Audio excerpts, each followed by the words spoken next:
Hello and welcome. My name is Jennifer Gates, Field Services Director for the California Preservation Foundation. Thank you for joining this webinar entitled Alphabet Soup, Preservation Acronyms for Every Occasion. The format for today's webinar will include a presentation followed by time for questions and answers. There is a toolbar on the right side of your screen. If you have a question at any time during the presentation, please type it into the box and I will either reply to you or hold the question until the end for the panelists to answer. Please also at this time, under the Audio tab, select if you are listening through the telephone or speakers. You will be muted throughout the presentation. To hide and unhide this toolbar, simply click on the orange arrow.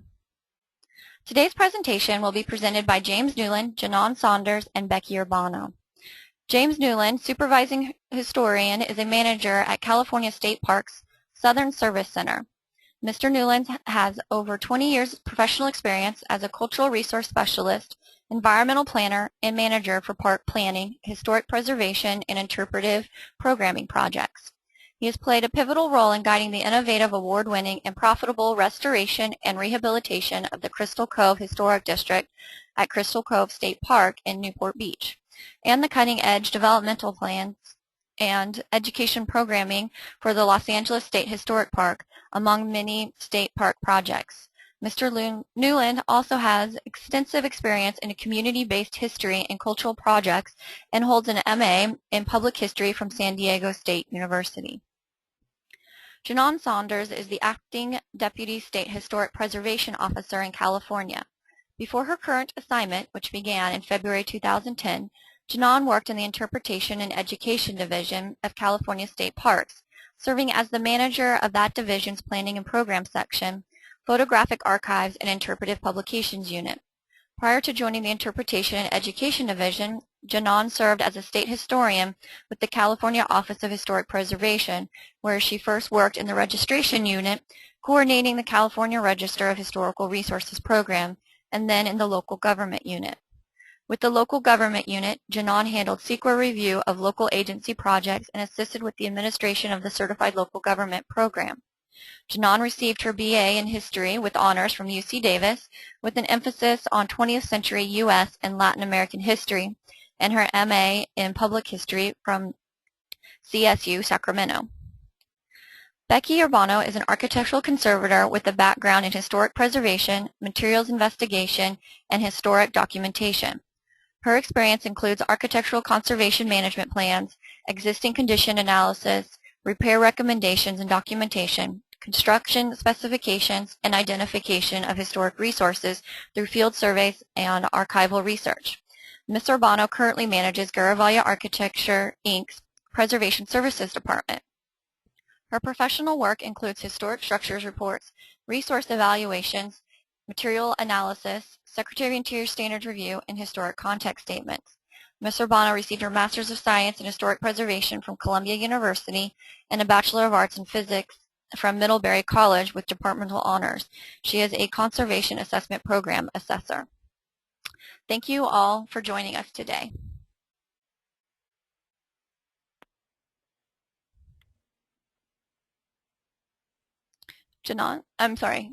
Becky? Hi. Wanted to introduce the format for today's presentation. We're basically breaking this up into 3 different sections, each one covered by one of the presenters that Jennifer just spoke about. The first one will be James, and he will be talking about the various cultural and historical resource terms used in environmental review. Janon will be presenting the various programs and the different entities that administer the programs, both on a state level and on a federal level. And then I will be covering various standard documentation programs and terms. Now, prior to this webinar, you all received an electronic copy of a bingo card. And if you haven't done so already, we invite you to fill out the various squares on the card with acronyms that you have heard, wish to know more about, or thought that just might be interesting. And as we cover them in the presentation, please cross them off. And it's just a little way for us to get a sense of how much you know, how much you want to know, and also to compete against your fellow participants. When we're finished, any squares that we have not covered, please feel free to ask questions, and we will hopefully help you fill in your bingo card.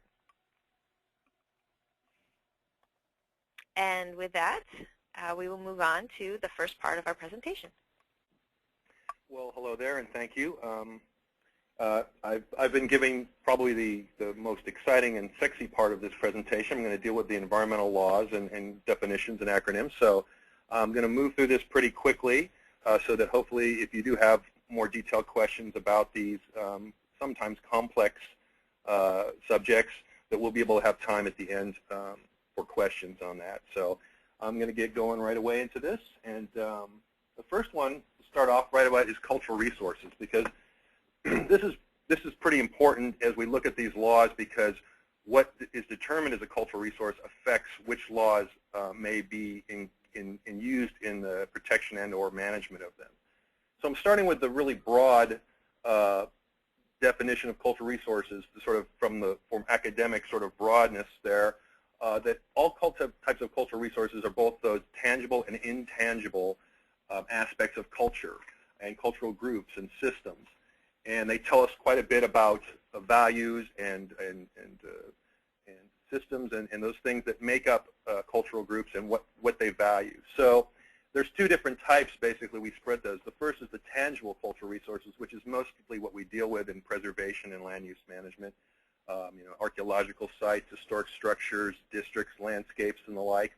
But there's also intangible cultural resources, things like myth and folklore and art and song. So if you want to start from that broad aspect, those things are all cultural resources, but they're not the kind of cultural resources that are addressed through these sort of land-based management environmental laws. So that's going to be clear, because there are some types of these resources that sort of cross those lines, and so you need to understand that when we look at these laws. And very specifically, what you'll see, and this is often something that gets sort of confused with folks, is the difference between when we say a cultural and a historical resource. I know when I was first getting involved in this, there would say historical resource, and it's not in relation to the time period. It's not prehistoric versus historic.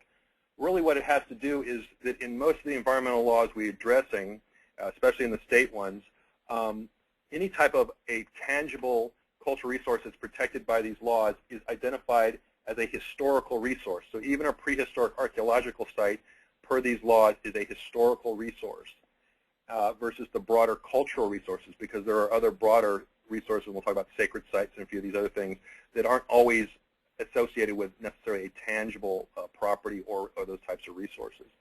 And so when we look into the Public Resources Code and CEQA, we'll talk about a little more as we get into this, when you hear the term historical resources, that's the resources that I tend to say are the ones protected by the environmental laws and that are potentially or listed on historical registers.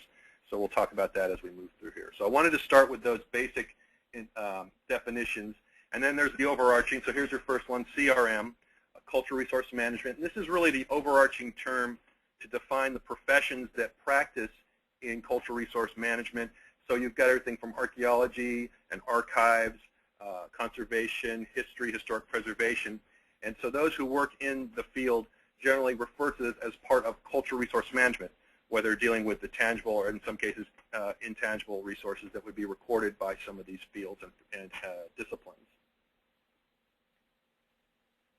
So now I'm going to start to jump into the wonderful soup that is the one that most gets people tangled up in. And we're going to start talking about, and I'll start with the state of California first, since we're here in California, and move right into the laws that affect us. Now the first one, CEQA. You hear this obviously quite a bit. This is the state's environmental law. It was established in 1970, fairly early in the U.S., as the main statute to which agencies and jurisdictions are required to review the environmental effects of projects in their areas.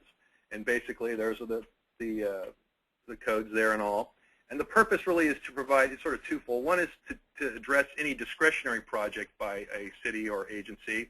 In other words, ones in which they actually have authority to make a subjective decision on if they should go forward or not, and assume that they must review this to assure that there is no adverse significant impacts on the environment. The other part of this is really also to allow for an opportunity for public input into the planning and development process. And when we talk about the history of these laws and where they came from in the 1950s and 60s to evolve into it, there was really a great, probably the most important contextual part of this was the fact that, especially in the U.S. with the expansion of the interstate freeway system and such, a lot of projects were coming in and sort of blowing through communities with no input from those communities. And that was really a key point of gathering the support to create these laws, which required these review processes for development, both in California and across the U.S. So those was really good. So that's CEQA. That's the main environmental law here in California. So let's talk about all the wonderful acronyms and abbreviations that go with the process of going through evaluation and review under CEQA. Now, the one that comes up quite is a CAT-X. And a CAT-X is a categorical exemption. And what that basically assumes, and for example, here in state parks, we probably review, I'm guessing, depending on the year and the funding, in between 1,500 and 2,000 projects a year. We generally assume that about 97-98% of our projects go under a categorical exemption. And what that basically means is after evaluating the potential for these projects to have an effect, they are determined through a series of classes that you can exempt a project from the CEQA process, the parts where you put out the documents for review, as having no potential for significant effect on the environment. And there's actually a little over 30 of these classes of exemptions that can be utilized for, and they generally tend to be very regular, like maintenance kinds of projects and things that you wouldn't, that are sort of regularly required to be. Now, you have to be careful because there are some exceptions to these exemptions. Not every project will fall neatly into an exemption. But one that certainly is of great value to folks involved in historic preservation is Class 31, the Historical Resource Restoration and Rehabilitation exemption. And the value of that is that if you can determine through your project review that your project will be in compliance with the Secretary of Interior standards, it is therefore exempt from CEQA as a project that should not have any adverse effect to that particular resources within your project area. So that is something we use quite a bit when we're needing to take care of things. So we just make sure the project is going to follow those standards, and you'll hear about those a little later. And that allows you to exempt the process from going through the full public review. So categorical exemption. So CAT-X. So this is the one that's used the most. And when you exempt a project, what you will file is an NOE. And the NOE is the Notice of Exemption. And this is basically the public document that you're putting out there for the public to see that you have exempted an action that you've taken, a project. And thus, it provides the public, if they disagree with you or your agency, to move forward with any kind of legal action or whatever to attempt you to move through the process. And usually if you're getting sued on an exemption, it's to go ahead and go through the process that they do not concur, someone or some organization does not concur with you, that you are not going to have an effect. So that's an NOE, and those are the most common of the documents that go through when the CEQA process. The next one comes up is when you've done the full evaluation of the project and you've determined that it will not have any potential for effect, and you can create what's called a negative declaration. And that's only when you've assured the project review and you document that there is no substantial evidence that there will be any potential for significant effects to the environment. So these tend to be fairly innocuous projects. And depending on the scope of it, usually when someone uses a negative declaration over an exemption, it's because the scope of the project is larger or it doesn't fit neatly into one of the exemption classes. And so this is a document that is used to announce to the public and put it out there that, in fact, you feel that after reviewing this project that there is no significant impacts coming. The next bound is also a CEQA document. This is the mitigated negative dec. And this is where you do, in fact, determine that there are some potential significant adverse effects that could come from it, but either one or two things or both. You've either designed the project in a way to avoid those effects, or you've created mitigation measures to which will reduce those effects to a less than significant level. So this is the CEQA document. It goes out for public review. It has its time frame. You get the comments back. You respond to them, put those into the final document, and then post it. And at that point, so that's an MND. So the difference between an ND and an MND is that you actually have issues that you're addressing, but that you feel that you have identified a way to either reduce or mitigate them to a level that's less than significant. So that's an MND. Now, the one that always jumps up is the great EIR, right? The Environmental Impact Report. This is the full CEQA document. This is one you've taken on. It's usually for much larger projects. You see this with planning documents and other things where you're doing general plans and those kinds of things. You're doing an environmental review of a larger programmatic project or of a larger capital type of project. This is the full document to which you analyze all the potential effects to the environment, everything from cultural resources, natural resources, traffic, air quality, all those kinds of issues that are involved in CEQA. And you put out a full document, and we'll talk about the process. It has its own acronym bunch that goes just with this document as well. And it's basically to identify what are the significant impacts, how are you going to minimize or mitigate them, and then you also have to create alternatives to the project. So what happens if you don't do the project? What happens if you alter the project significantly in scope, either smaller or larger, to try to figure out that you have alternates so that you can determine what's the most ecological and environmentally profitable alternative. So let's get this going. There we go. So like I said, it's got its own batch of acronyms to go with it.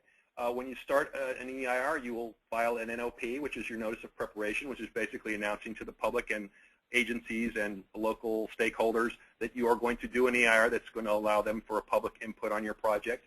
You then create that draft document after you've usually met with your stakeholders and did your studies, and you put that out there for comments. Then once you get the comments back, you respond to those comments, attach that, and you create the FEIR, which is your final environmental impact report. And that is the one that not only addresses all the comments and but it also determines which proposal you're going to actually move for, which alternative your project you're going to do. And then once you've completed that process and the time frame's done, you will file not an NOE, but an NOD, which is a Notice of Determination of which project alternative you are going to move forward with.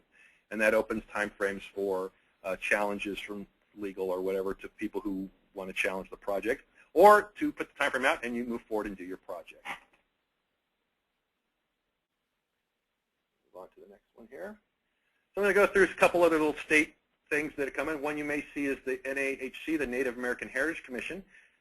This is a separate group, but basically this is a very important group because this is the group organization of Native American groups in California. This is the group you're going to go to find out what local Native American groups might be interested in the area of your project, who you should consult with. And they also have the role of creating an inventory of sacred places, Native American sacred places, not all of which are tied to tangible resources sometimes, or to very large, broad areas that don't fit into the environmental law side. So this is a group that is very important for you to be able to deal with. Most of the state laws we have now are addressed in consulting with Native Americans. This is the organization you go to find out who are the most likely descendants and who are the groups that you need to consult with. Another law that I'll bring up that comes up for us in state agencies is the Public Resources Code 5024. This is the area in the Public Resources Code which identifies that all state agencies need to preserve and maintain their state-owned or managed resources. And it has its own process for review, which is the 5024.5 review process, in which the authority is relegated to the SHPO to assure that all California agencies deal with that. And in a way, this is California's 106 process. And I'll talk about the 106 process up here in a second. But it's basically the way to assure that the state agencies are doing the appropriate, feasible, and prudent management of any historical resources within their jurisdictions. Another wonderful tool that threw in here, sort of off the environmental code a little bit, but is the Historical Building Code. This is a great tool in preservation for allowing us to find alternatives to the strict building code. So if you have historic buildings for which, if you were to try to bring them up to current code for health, safety, and other things, they would cause adverse effects to your property because it would change the character or the defining features that would make it eligible. What the Historic Building Code allows you to do is actually have alternatives that meet the performance standards but may result in less impacts to the building so that you'll keep the building going longer but not worry that you haven't met the letter of the code, which is what building inspectors and all are into. And so this is a really important tool. It's another state tool we have here. It also assists you with your ADA compliance because it also has in there that you may look for alternatives to meeting the strict code of the ADA. And this is where we get an ability at times, if it's going to be too much of an adverse change to a property going the front door, you might be able to justify a side entrance or something like that. That's where the California Historical Building Code comes in as a really important tool. So we'll go through the federal laws. It's a little shorter list for us, but we'll get into here real quick. All right, and the first one's NEPA, the National Environmental Policy Act, which is the federal version. CEQA was, in effect, a state version of this. And so you're going to see a lot of acronyms that look very similar but aren't quite the same because the CEQA is modeled on this system. And this was the one that basically said federal agencies need to consider and implement procedures for evaluating the environmental effects of their actions. And also, as other laws were added in, things like the Endangered Species Act, environmental justice, other federal agency permitting, and tribal laws and such, that all be incorporated into this review process with the same goal, assessing the values and allowing for public input into the process of project review.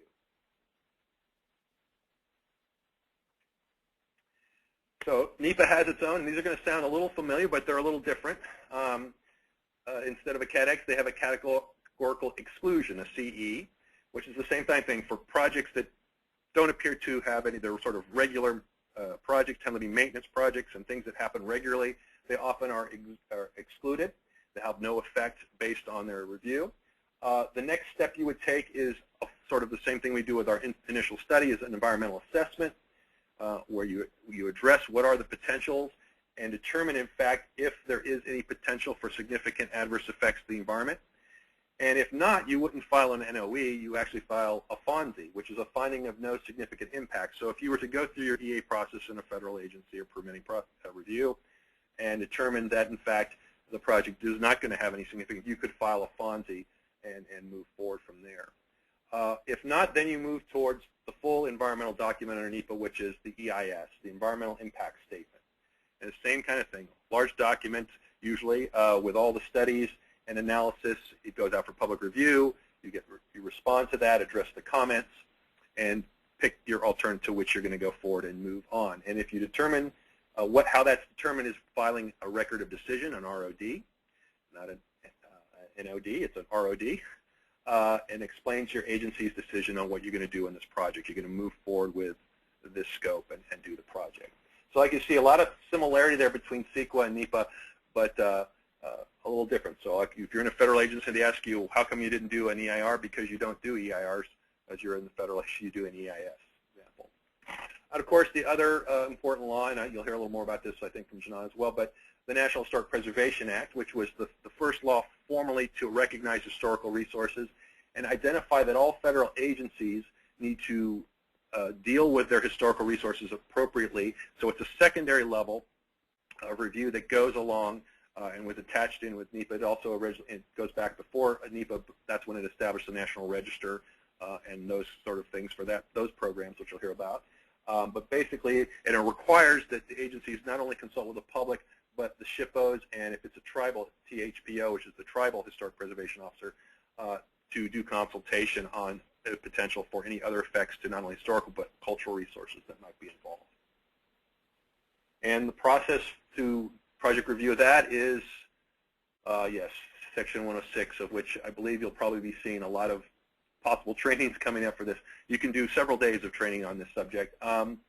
This is the mandated review process that is part of the National Historic Preservation Act. Requires that agencies take into account the undertakings on historic properties specifically. This can be triggered not only for federal agencies, but for any organization, agency that has got a project that is either federally funded or requires a federal permit. That will trigger the acts to do the access to 106 and have to do that process. Like I said, it involves the public consultation. Same kind of override process is you identify historic resources within your project area. You involve and consult with those interested parties. You assess and resolve any adverse effects, hopefully through treatment or avoidance, and then you implement those treatments and actions. So there, in those 4 little bullets there, you can usually get about a week's worth of training. So we just zipped through that pretty quickly, but it gives you an idea. That's the thorough process, and every agency, a federal agency and permitting organization, has a little bit different way to approach it and what their processes are. Some are more expedient than others, shall we say, but the important there is to make sure that the actions do not have any adverse effects on historic resources. A couple other little federal laws I want to throw in here. ARPA, which is the Archaeological Resources Protection Act. This actually legitimized federal agencies to recognize their archaeological resources. It also established penalties for those caught in violation or damage to them. It actually complements an earlier law, the Archaeological and Historic Preservation Act, which was the first to identify federal responsibilities to address their archaeological resources. This ARPA gave it a little more teeth and put in the provisions that to allow for penalties and convictions, and I've been involved in a few cases of this, and it actually is a pretty good deterrent. Another one that comes up quite a bit is NAGPRA. This is the Native American Graves Protection and Repatriation Act, and this was a really important law established in 1990, providing the rights of Native Americans and other Indian tribes and Native Hawaiians to be involved directly in the disposition and treatment of their sensitive resources, human remains, funerary objects, sacred objects, and other things. It established also some penalties for trafficking and really set up the process to which those items that were culturally sensitive could be returned to the Native American groups so that they could address them in their own culturally appropriate way, as opposed to having them in museums and other places that they felt was inappropriate. So this was a really important law for getting the Native American community involved in the projects and access in process in the project review. So there, I've thrown you a whole lot of acronyms for the soup. The pot's filling up, and I'm expecting we'll get some more questions at the end. So I'm going to turn it over to Janan now. Thanks, Jim. All right, so I am going to take you through the players and the programs, a little alliteration for you today, talking about sort of the entities involved in historic preservation, as well as some of the programs that have acronyms that go with them, and explain some of those to you. So let's start with the big one, and that would be the Advisory Council on Historic Preservation, ACHP. The Advisory Council is an independent federal agency. It has 23 members. It's a pretty big council, a little bit more than that in terms of the staff people that are staff to that council. 18 of those members are appointed by the President. 4 are public members, 4 are preservation professionals.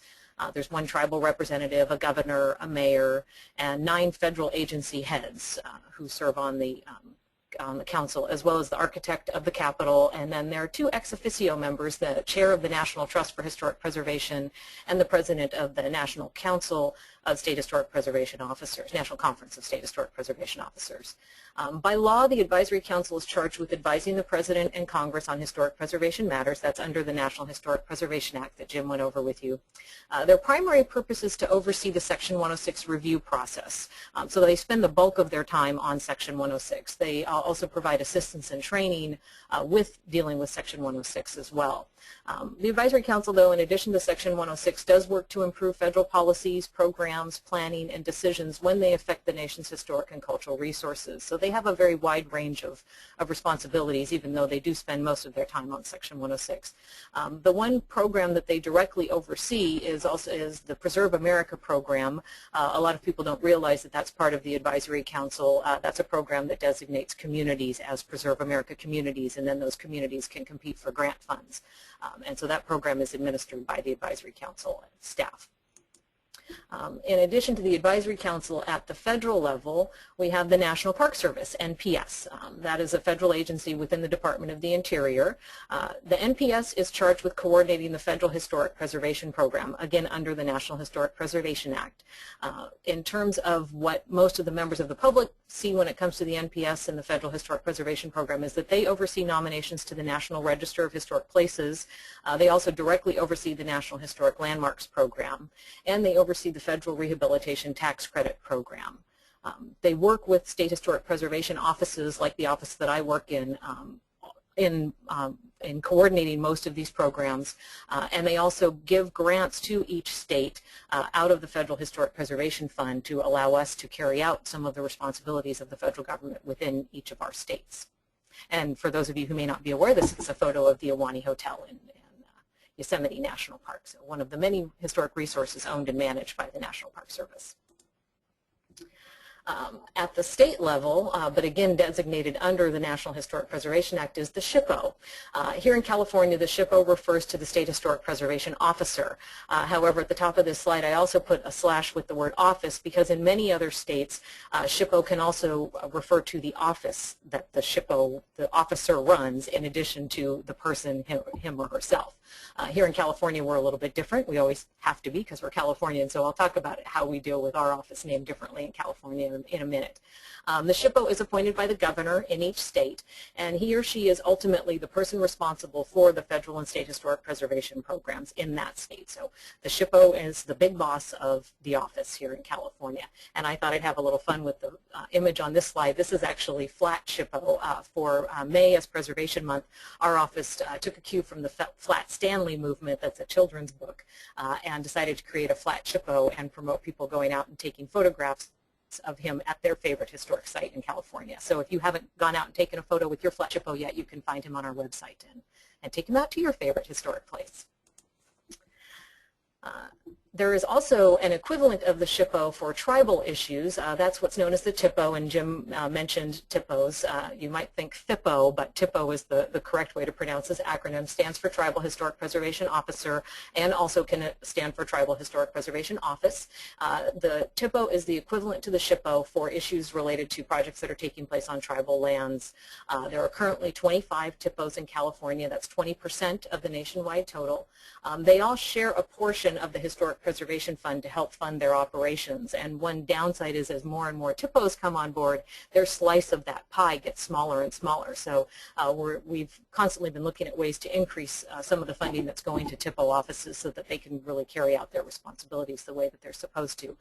The TIPO program was created through a whole slew of amendments that were made to the National Historic Preservation Act in 1992, and I'll be referring to some of the other amendments in a minute. It is available for federally recognized tribes. They apply to have TIPO designation, and they're required to submit a formal plan for preservation on tribal lands and how they're going to carry out their TIPO responsibilities. So moving from the SHPO and the TIPO to the office that the SHPO runs is the Office of Historic Preservation. Here in California, it's OHP. So that's what we call the office that the SHPO runs here in California. Our office carries out the federal and state historic preservation programs. We're administratively housed within the Department of Parks and Recreation. In fact, if you've ever heard of the DPR 523 form, that's what that DPR stands for, Department of Parks and Recreation. Another acronym I could have thrown into these slides, but I didn't think about it ahead of time. The Office of Historic Preservation is funded by the Federal Historic Preservation Fund, which is matched by each of the states. So here in California, it's matched by the state of California. Again, it's headed by the State Historic Preservation Officer, and then most offices, most states have a deputy SHPO as well. So that's my role here in California. The Office of Historic Preservation is guided by a 9-member body known as the SHRC, the State Historical Resources Commission. 9 members who are all appointed by the governor. They each fill certain slots. We have 2 public member slots, and then we have 7 slots for specific areas. So there's ethnic history, architectural history, architecture, prehistoric archaeology, historic archaeology, history, and folklife. The commission meets quarterly, and the bulk of their meetings are focused on hearing nominations to federal and state registration programs, which I'll be talking about in a minute. But also under law, and that's under state law, they are responsible for providing oversight and developing policy for certain functions of the Office of Historic Preservation. And those are delineated in the Public Resources Code, which Jim made mention of. And this photo, just in case you were curious, is taken in the hangar bay of the USS Hornet, an aircraft carrier that's docked in Alameda, and the commission met in Alameda just earlier this month. And it's a wonderful resource, the Hornet is, so if you get a chance to get out there, I highly recommend it. Very interesting ship. Now, in addition to TIPOs and SHPOs and the Office of Historic Preservation and the Commission, we have what are known as Federal Preservation Officers, or FPOs, not FIPOs, but FPOs. Every federal agency is supposed to designate an FPO. They don't necessarily have to have that as their full-time job, so sometimes it's somebody who has some other responsibilities, and then they also are the FPO for that federal agency. But under the National Historic Preservation Act, they are required to designate a federal preservation officer, as well as some agencies, the ones that have a lot of historic preservation responsibilities for one reason or another, often have a deputy or a co-FPO as a second main point of contact. But they are the coordinator and the main point of contact for the Federal Historic Preservation Program responsibilities of their agency. And it's not just their Section 106 responsibilities, although that's a lot of what the FPO does, but there's also Section 110 of the National Historic Preservation Act. Not only does Section 110 authorize or require the designation of FPOs, but it requires each agency to have a preservation program or preservation plan in place. And so the FPO is the person who's responsible for overseeing that program. Just a couple more players before we move into programs, and that would be our certified local governments, or CLGs, here in California. Certified local governments are local governments that meet certain minimum requirements, and they can apply to our office, the Office of Historic Preservation, to become certified. They are required to have a preservation ordinance, a preservation commission, a program for surveying and inventorying of resources in their jurisdiction. They have to allow for public participation in their preservation program, and they're required to enforce all applicable preservation laws. Once a local government is certified, CLGs can then compete for pass-through grants from the Office of Historic Preservation.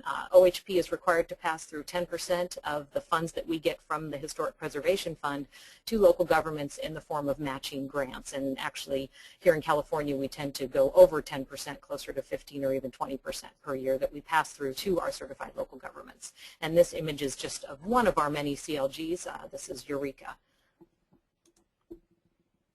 And then finally, moving away from government entities and looking at nonprofits, at the national level, we have the NTHP, the National Trust for Historic Preservation. It's the largest nationwide preservation nonprofit organization. They offer a wide variety of resources to their members and to non-members. You'd be surprised, even if you aren't a member, how much you can get from their website. Dealing with preservation issues, so they offer things like conferences and other training opportunities, publications. They even have some grants and loan programs available. They act as an advocate for preservation and especially for threatened resources. If you're familiar with the 11 most endangered list, that's put out by the National Trust for Historic Preservation.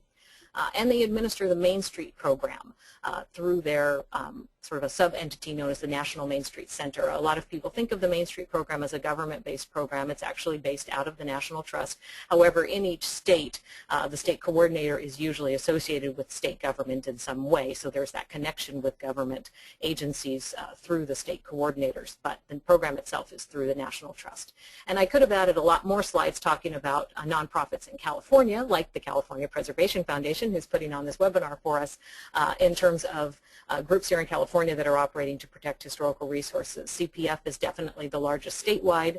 There are many, many local heritage and preservation organizations throughout the state that do a lot of work working with CPF as well as the general public in terms of advocating for historical resources.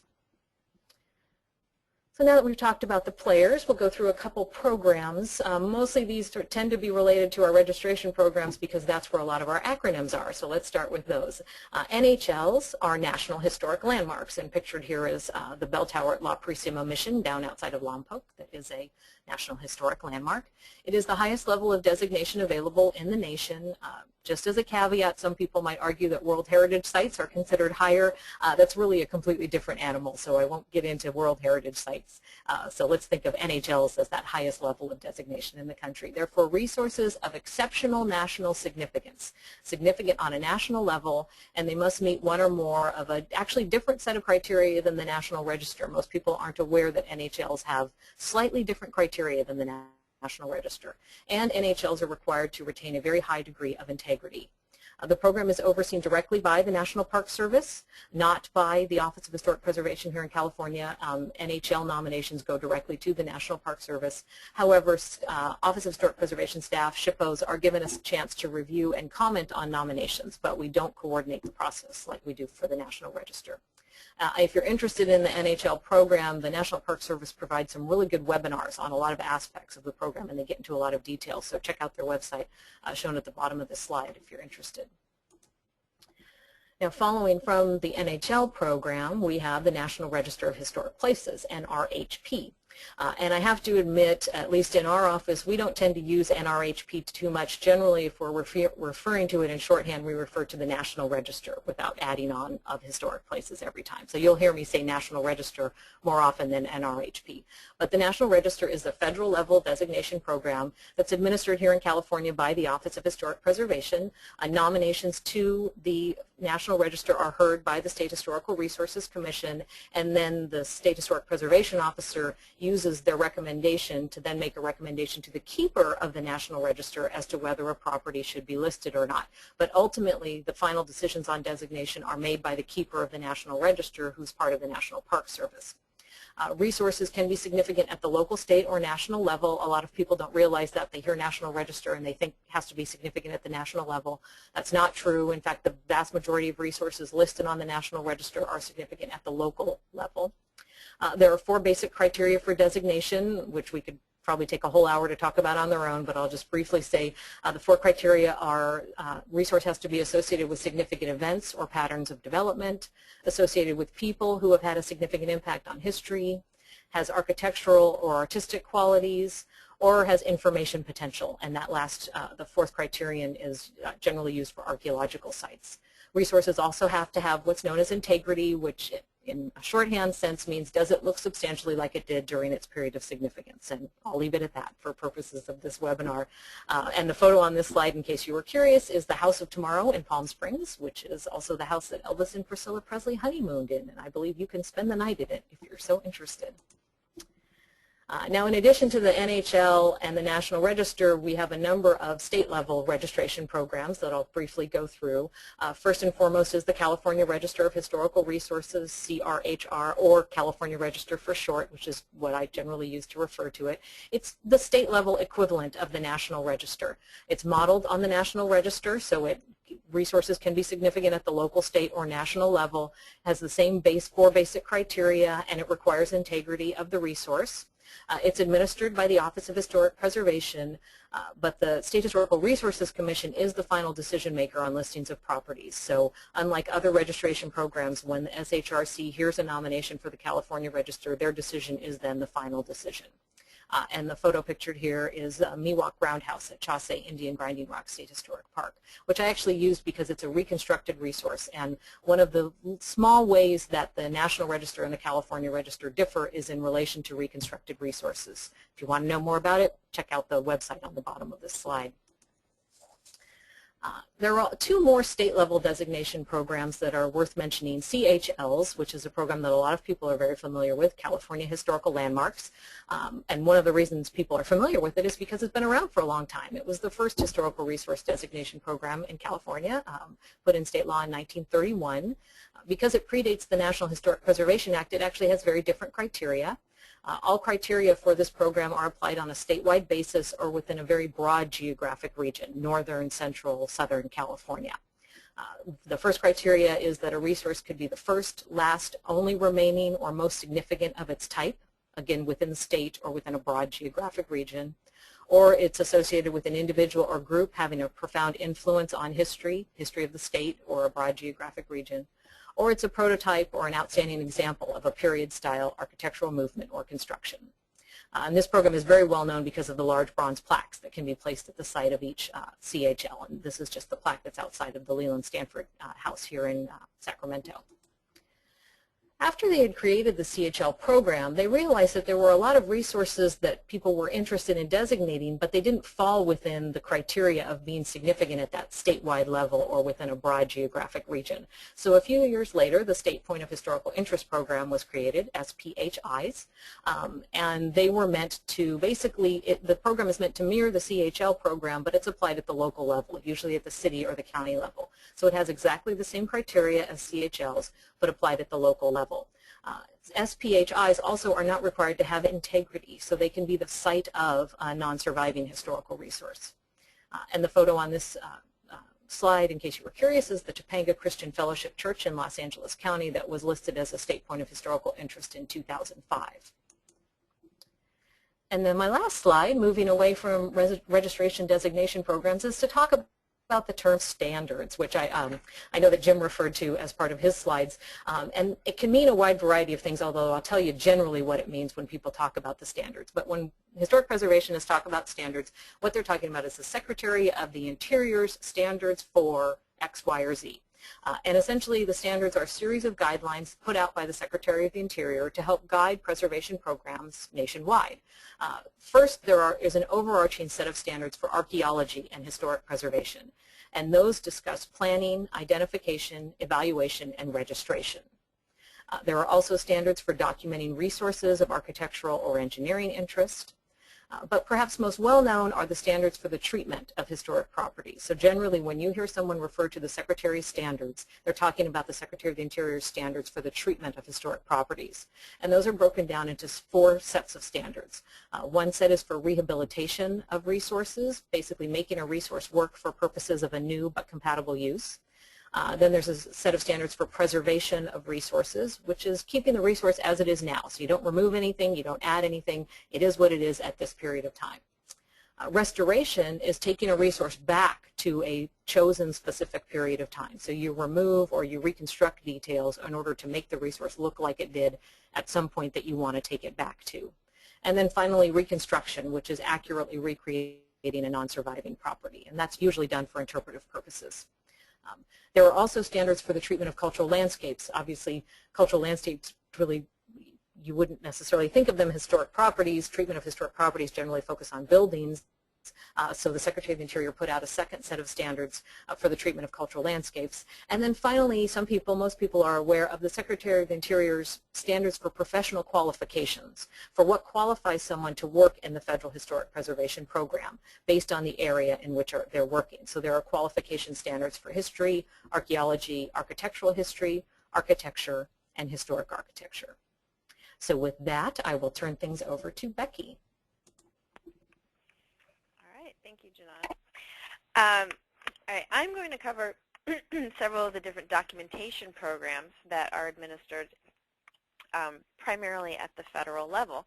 And these are terms that are sometimes used with environmental review, and they otherwise people may find access to them because they are a great public resource available to anyone online, and if you're ever researching a historic resource, this is a great first place to check it out. The first one we're going to talk about, as soon as the slide changes, is the HABS program. So HABS stands for Historic American Building Survey. This is the oldest of the federal preservation programs. It actually started in 1933 under the Civil Works Administration program, and it was meant to provide work for out-of-work architects and draftsmen. And it continued in 1934 under the WPA and lasted for the length of the Great Depression. However, it was interrupted during World War II, but the value of the program had already been proven. So after World War II, actually in 1957, the program was reinstated, although under a different model. And at that point, it became mostly a summer internship type program, and these were heavily coveted internships. A lot of the great architects from the mid part of the 20th century got their start doing HABS documentation. The concentration at the time was on the endangered resources within the National Park Service. So these were places of national patrimony that they felt needed to be documented because either their condition was perilous or they were threatened by other development. Since then, the program has been greatly expanded. They still run a summer internship. However, anyone can submit a HABS level documentation. And it is both a program and a set of standards. So if you wish to submit to the program, you have to follow the standards that they develop. There are 4 levels, and the levels vary in different depths of documentation and requirements. Level 1 is the most extensive, and it requires measured drawings. So obviously someone with an architecture background or at least knowledge of how to use modern drafting techniques. And they accept both hand drafting and computer-aided drafting now. Level 1 is measured drawings. You also have to have photographs. These are very particular photographs. The standards generally require large format. These are 4-inch by 5-inch negatives, although they have revised. Finally getting into the 21st century, you can now submit digital images, although they also have to meet a very rigorous set of professional standards. And then there's also a historical component. So there's a written component to each submission that establishes the context and the history and also the development of the various resources.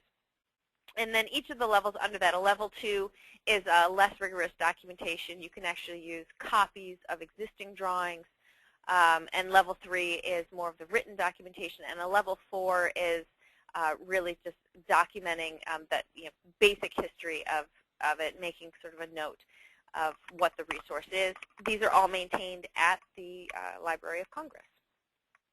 So building on the HABS program, there we go.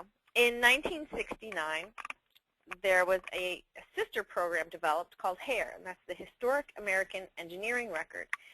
Understanding that America was a country that had many innovations, not just architectural, but many different industrial and engineering level resources that required documentation or some sort of recognition as they were threatened by ever-increasing and advancing technology. This program was begun to help document those types of resources. They include machinery as well as sites and different structures. And the levels of documentation for HAIR are the same as for HABS, although the subject matter is different, and therefore the techniques that you use to actually go through and draft them are quite different. The image shown here is of different truss systems. Bridges are a very favorite topic for HAIR programs. Now, again, it can be different parts of equipment as well. So it doesn't necessarily have to be the building in which it's housed. It can actually be a separate piece of equipment. And we'll come back to that in just 1 second. So then there is a third component to this, which is the HALS program. And this is the newest of the 3 programs. And this is the Historic American Landscape Survey. It is very new. It's only been around for 12 years. This is a rapidly growing segment of the documentation. We have a picture here of graveyards, cemeteries, which are a popular subject. However, other large landscapes are also fair game.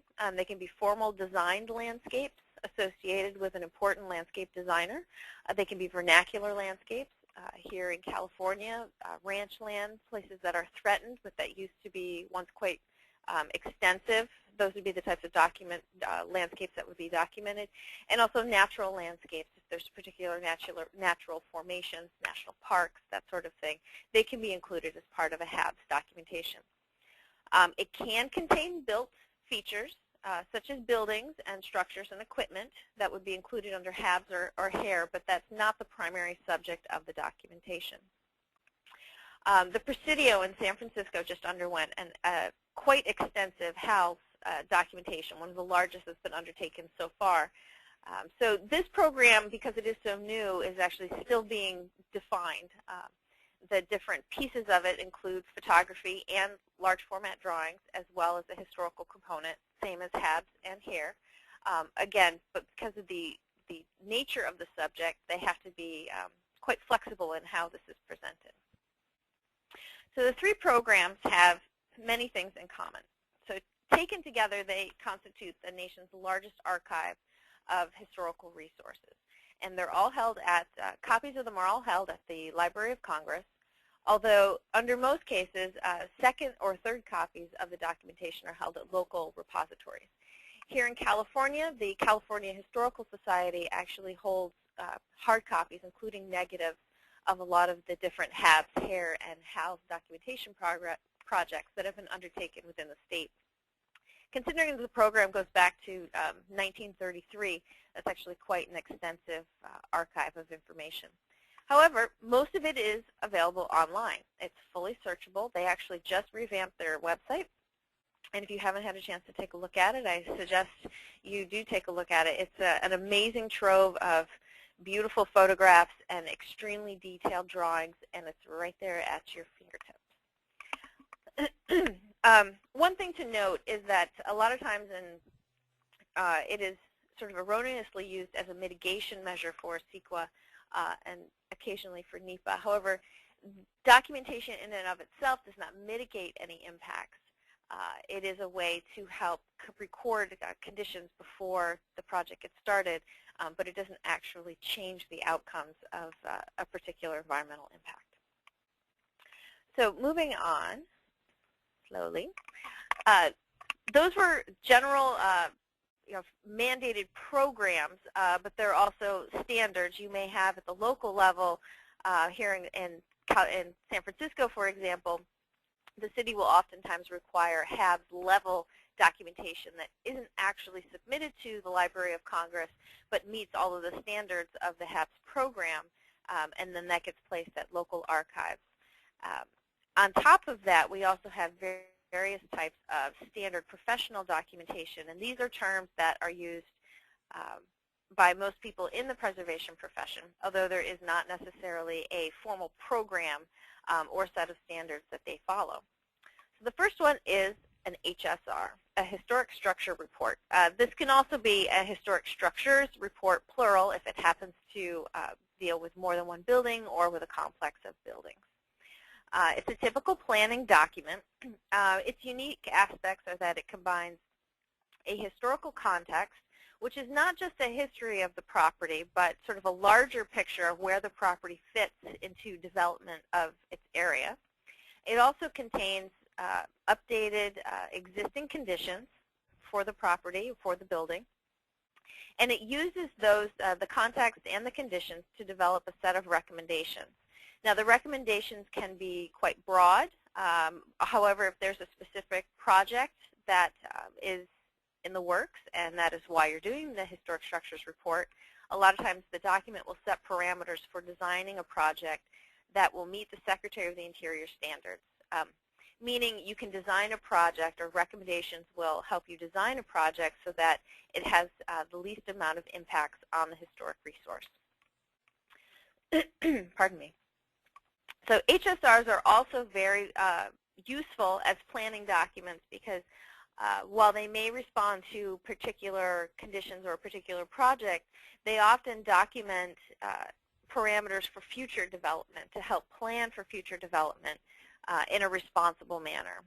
Recognizing funding is generally limited, they can develop a prioritized list of recommendations, possible phasing for a project, responsible adaptive use of a resource. Most professionals recognize that they follow a fairly standardized format, and the formats differ slightly depending on which one you use. The National Park Service has a recommended format, as does OHP. They have all the same information. The information is generally presented in slightly different order or in a slightly different detail. So it's a flexible format that really should respond to the nature of the resource and the nature of the project that's being proposed. And again, with that flexibility, the length and complexity do vary, and the more important and historically significant the resource, generally the greater the amount of documentation needed to establish responsive planning parameters. All right, moving on. Perhaps not. There we go. An equivalent to that when dealing with landscapes is the CRL or the CLR or the CLS, and that's a cultural landscape report, which may contain a cultural landscape survey. This has many of the same aspects as an HSR. It has a historical context, it documents conditions, and it makes recommendations and provides a planning framework.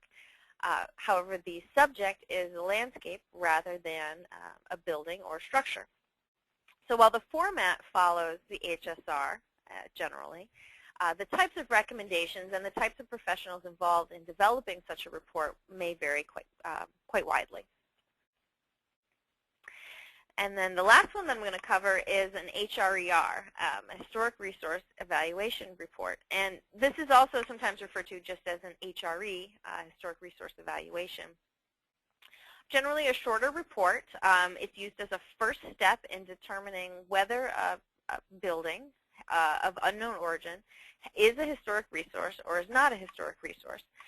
When you're dealing with environmental review, the first thing you want to determine is, do I actually have a historic resource that I have to be concerned with, or is this building or site not a historic resource, and can we move on to other possible impacts, but not a historic resource impact? So the HRER is the first step in determining whether it is or is not a historic resource. So this is goes through, the professional will go through and do research on the resource to determine what its potential historic context is.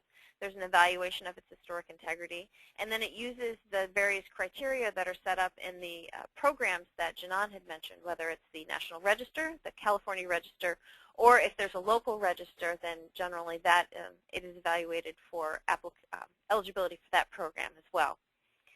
And then the report will make a summary, and from there you may determine what your next steps may be in terms of planning or environmental review. And with that, that's the end of our presentation. I'm going to turn this back over to Jennifer. Hello. The first thing we wanted to know is I wanted to know if any of you guys have bingo. And if you'll take a look at your sheet of other acronyms that you have potentially written down and that we may not have covered, if you could go ahead and start typing those in to the questions area and sending them to us, that would be great, and we can start answering those. Or if you just had any general questions about those acronyms that we did cover today, you can go ahead and type those up. And while we're waiting for those, I did have a general question for our panelists. If there's any others that while you guys were presenting that you thought of, any other acronyms that came to mind.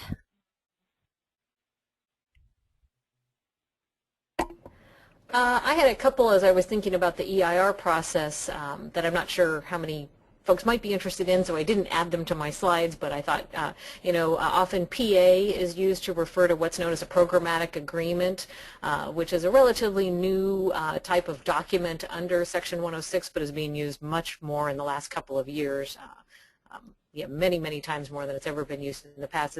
It's an agreement document where either you don't know the full effects of the project going in, or it's a phased project where you just don't have the ability to go and review it thoroughly from the beginning. So it puts in place certain parameters for continual review and consultation on a project.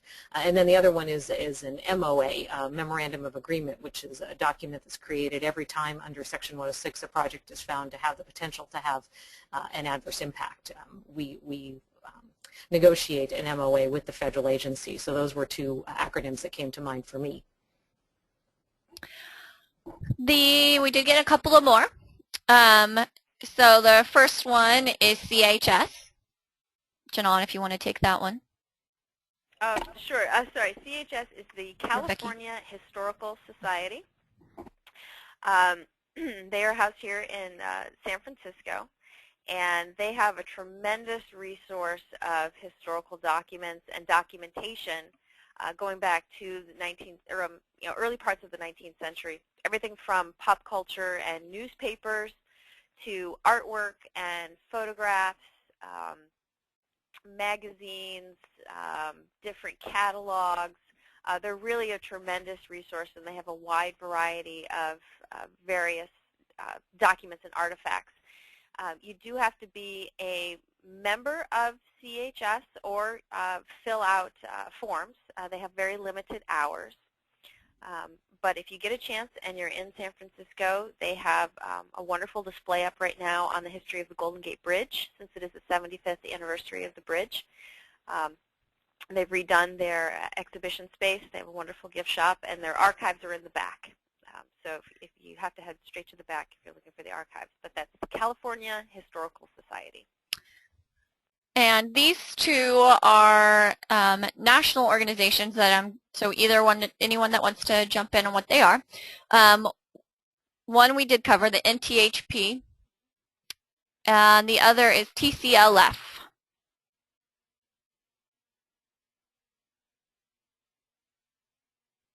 I'll go ahead and do this. The NTHP is the National Trust for Historic Preservation, and the TCLF is the Cultural Landscape Foundation, and they're based in DC. And they have a great website up as well about cultural landscapes. So if any of you are interested in cultural landscapes, I highly recommend going to their website. Another one is NCPH. And I don't know if I've seen that. Have any of you? Yeah, that's the National Council on Public History. Oh, okay. So that's the national organization of public historians or public historian professors and teachers. And that's the national organization, which then leads me to the CCPH, which is the California Council for the Promotion of History, which is sort of the California version of that gathers public historians and those who practice in the applied field throughout the state. So you have the National Council, and then you have the California Council. Okay. Another one that was submitted is HPOZ. That would be a historic preservation overlay zone, which is used by local governments throughout the state to create a different set of zoning rules that apply to a neighborhood, usually a historic district. So it's a zoning tool that local governments use to be able to control a historic district in terms of changes that can be made to those buildings in a different way than they would for their normal zoning for other parts of their jurisdiction. Are there any other acronyms that you guys were looking for? I actually just thought of a few that I'll throw out there. This is Becky. The first one are two programs that are administered by Heritage Preservation, which is a nonprofit based in Washington, D.C. They have a great website if you've never been to it. The first one is their CAP program, the CAP. It's a conservation assessment program, and it's a grant. It's a matching grant for small museums or basically any entity that has a collection. You can apply for these grants on a rolling basis, and they will match you up with an assessor to help you develop, improve either your collections care, or if you are in a historic building or a building over than 50 years old, then you can have an architectural assessor come as well. They have a sister program called a MAP, which is the Museum Assessment Program for small museums. And then thinking of CHS, there's another organization, the NSCW, that are the NSGW, Native Sons of the Golden West. They're an organization that was a very early preservation advocate. They're responsible for the initial restoration, shall we say, of Sutter's Fort, Customs House, many of the missions in the late 19th century. And they are still around. So those are a few I thought of. So we do have a question, and the question is, are the acronyms discussed available in some kind of booklet that can be ordered? The acronyms that we specifically discussed in that specific order, we will provide you all with this PowerPoint later today. So you will have what we discussed today. I have seen what I call the alphabet soup for federal programs, but I don't know of a specific one for cultural resources. I don't know if you guys do, any of the panelists? We don't have anything right now, but it's funny that the question was asked because I'm currently finalizing the draft of the statewide historic preservation plan for California, and we've been talking about, and then this webinar makes me think it's a good idea, about having one of the appendices be a long list of acronyms and an explanation, short explanation of each one. So hopefully, but in the next couple of months, yes, we will have something like that put together under the auspices of the state plan, but folks could use it for other purposes. So. And as you'll see when you get the PowerPoint, that we've tried to put some direct web links at the bottom of a lot of the slides so that you can find more information. I wasn't kidding. I mean, I usually do about a whole day on what I did in 20 minutes. So, you can really expand out on this stuff once you start getting into it. So I think hopefully that'll get you a lead to get some more information about a specific topic or process that you want to learn more about. We did get one more acronym, NACP. National Association of Preservation Commissions. I just signed a grant request to send one of our staff people to their annual conference this year, so that's why it's on my mind. It's a great nationwide organization that specifically is for local preservation commissioners, and there are so many of those throughout the country, so it's a great way to be able to network with other states, local preservation commissions in other states, and get ideas from them. So a really good organization for people who serve on or staff to local historic preservation commissions. Does anybody else have any other questions or acronyms? While we're talking about organizations, I should throw in two now that I'm thinking about it, especially at the national level, I could have included thinking on the archaeology side, not that CPF and CCPH and NTHP aren't interested in archaeology, but there is the Society Society for American Archaeology, which is the nationwide sort of organization of archaeologists and people interested in archaeology. And then there's Society for California Archaeology, which is the statewide version of that, that very much serves to provide resources to the archaeological community, as well as doing advocacy for archaeological resources that are threatened.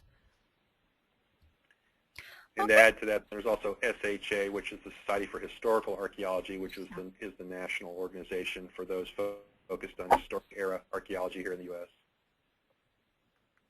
Another national one, AASLH, American Association for State and Local History.